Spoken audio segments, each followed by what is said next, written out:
Honestly, nobody prepared us for adulting. Akala ko dati pag may trabaho ka na, okay na ang lahat. Na parang magiging automatic na magiging stable ka na, magiging masaya ka na at figured out mo na ang buhay mo. Pero habang tumatanda tayo, doon mo ma-realize na ibang level pala talaga ang adulthood. Yung bills, hindi na uubos. Yung responsibilities, kahit pagod ka na, kailangan mo pa rin harapin. Yung mindset or pressure na kailangan mo maging successful anytime soon. At minsan, kahit ginawa mo na ang best mo, feel mo napakakulang pa rin. May mga araw na gusto na lang talaga nating maging bata ulit. Yung tipong pinoproblema lang natin yung assignment or di kaya kung ano yung ulam mamayang gabi. But remember, the truth is, lahat naman talaga tayo nangangapa.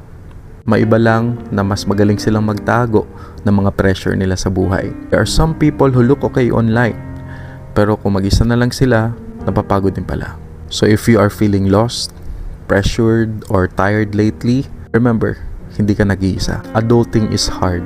But surviving every day is something that you must be proud of. Hindi man natin ma-figure out agad ang ating buhay, ang importante, tuloy lang tayo. One step at a time. Balang araw, darating din tayo sa version ng buhay na pinagdadasal natin ngayon.